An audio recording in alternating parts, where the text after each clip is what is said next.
All right, girlfriends, hello. Welcome to Girlfriend's Guide to Homeschooling with Angela Jordan Perry. This is our teaser talk with our guest. And today I have Destiny Harris on here. Say hi, Destiny. Hi. Yay. So Destiny and I just finished her full interview, which you want to listen to, and you can find that on all of your podcast platforms. It is Girlfriends Chat with Angela Jordan Perry. And Destiny was given a lot of insights, a lot of nuggets and wisdom, and a lot of things she said will certainly give you some paradigm shifts, I do believe. So you want to be sure to go check that out.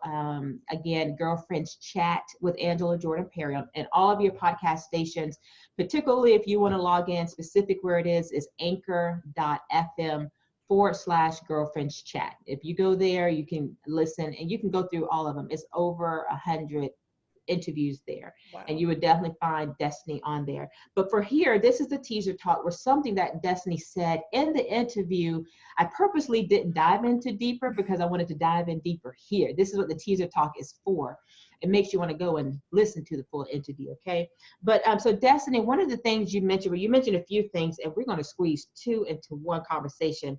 And Destiny, you mentioned how your first, second, and third year was a hot mess, but you were committed to the journey of educating your own children and feeling and knowing that you could do it. You could do it. Although the first 3 years you said was a hot mess. You just kept pursuing.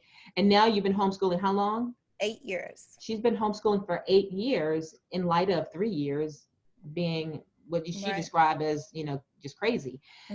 So, but I would love for you to share, what was it? Was there a magic something in your brain that clicked, which made the third year to the fourth year a bit better?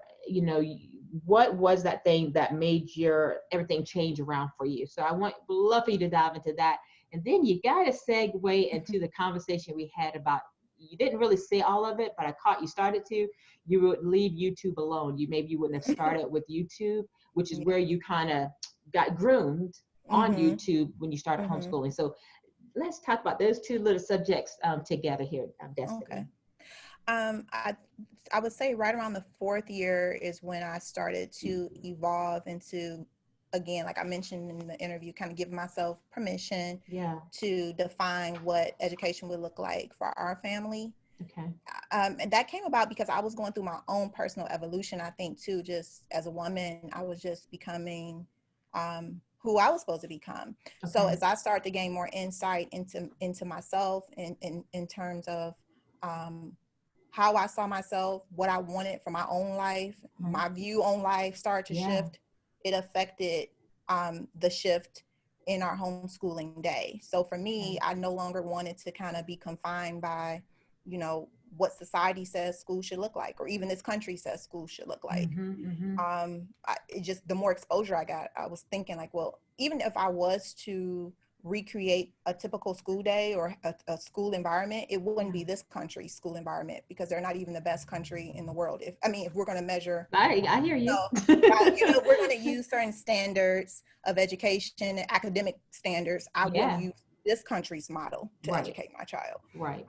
But for me, it didn't even become about creating those same academic standards, because my view on education changed. And it changed as I began to read more books about our history as a people. Traditionally, the things that we studied and what we did. As I started to really reevaluate the role I wanted my children to have in our future history, that affected my view on what education should be. When I read books by Black scholars, that affected what I thought education should be. So just kind of having, like you mentioned, a paradigm shift mentally impacted what I thought education should be. And therefore, it helped me loosen the reins on scheduling, on lesson plans, on what subjects I should be teaching. It just freed me up.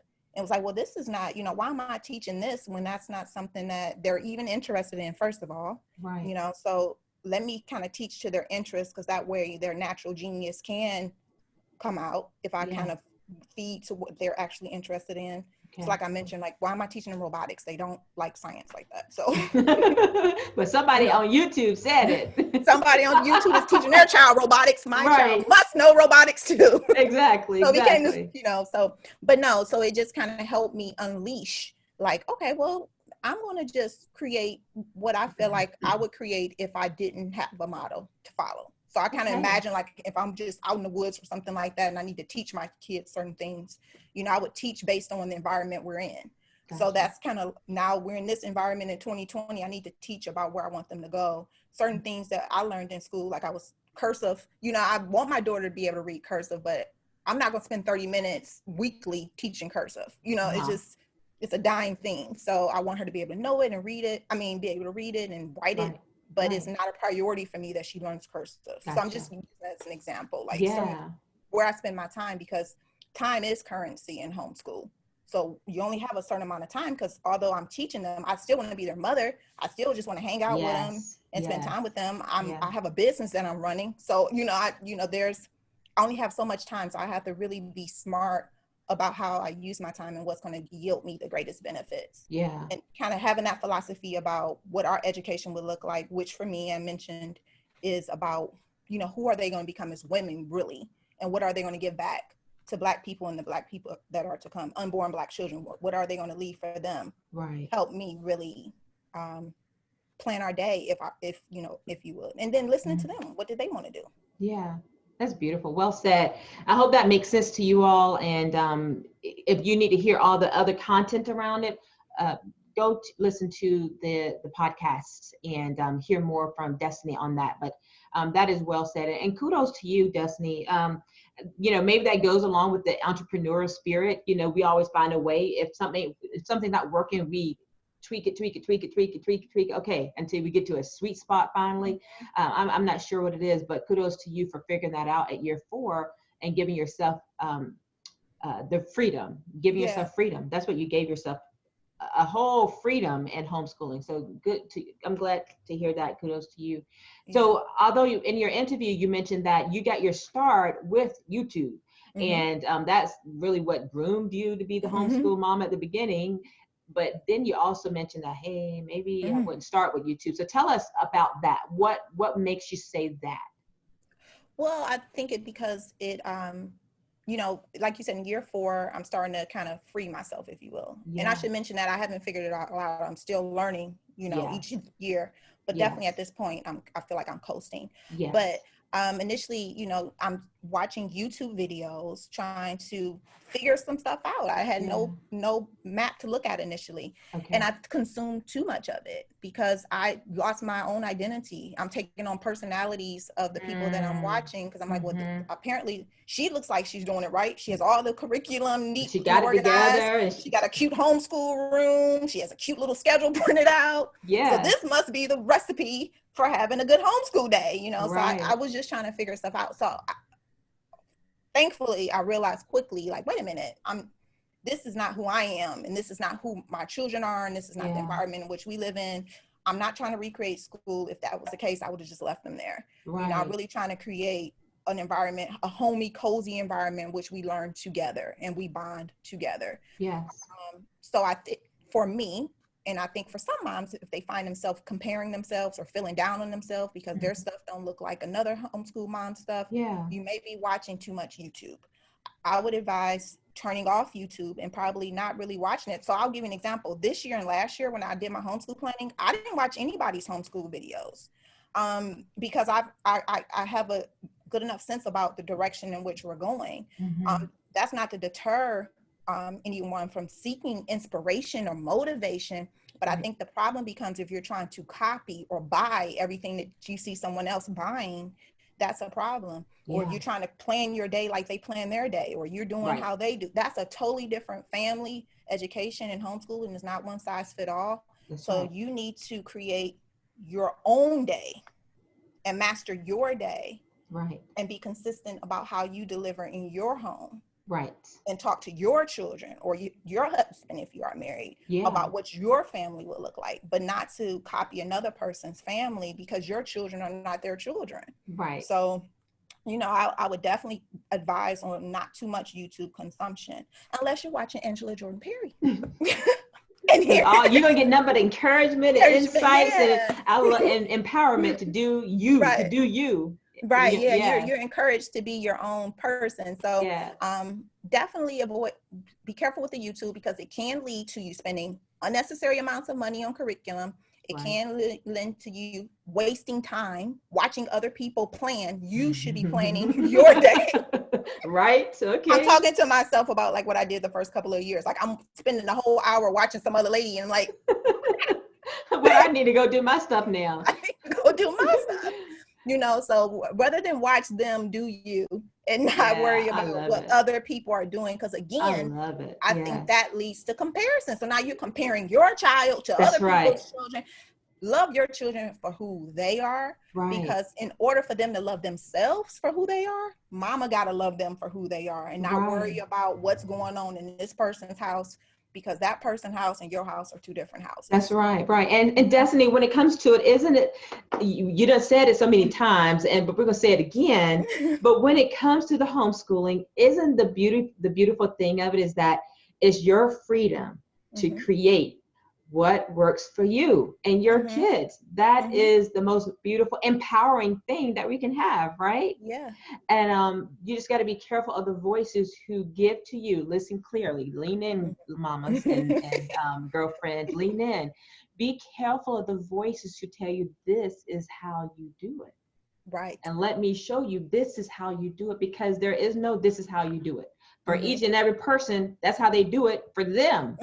And the way Destiny does it for her, I can glean some aspects and say, okay, that's great. And maybe I want to look into that. But for the most part, that's how Destiny has to do it, or she chooses to do it, or what works and the right energy for her family. So just be careful of the ones who present themselves as, I'm the expert and I'm going to show you how to do this homeschool thing. Yeah, for sure. And I think too, realizing for most mothers, even if they don't say it, life is happening around them. So a lot of how you teach or what you teach has to work with your lifestyle. You know, if you work, my approach is going to be different than somebody who doesn't, probably.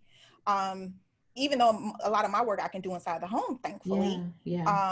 But there's, a lot I have to do outside of the home. So my life is different than another mom's life. So absolutely. We can't teach the same way. And I think one of the gifts that I've learned as I've adjusted my philosophy on education is like, I'm looking forward. I mentioned in the recording we did, I'm looking forward to seeing who my children become and what they end up doing, because ultimately I'm not in control. And I think that's important as mothers, that we do know that we're just like the gardener. We're supposed to support them, but we don't have any power over what they do with their lives. They're going to become, they're people of their own, so I can't control them. It's so true. It's so true. I look forward to seeing, like, what will they do? I'm excited to see. It's like a Christmas present or something. Right.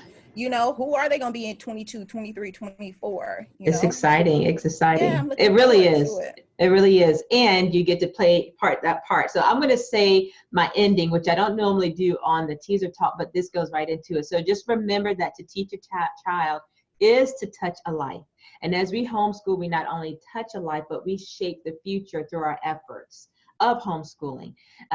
But ultimately, they will become who they're destined to be. We're just the help, the managers, the facilitators, and the waterers, and just see as this plant will grow, what it's going to grow into. So keep making a positive impact day after day, year after year, because we are indeed doing that. And be encouraged. That's what we're doing. Right. So Destiny, thank you again for joining in and having this conversation with me on Girlfriends Guide to Homeschooling here on the YouTube channel. Mamas, girlfriends, stay encouraged.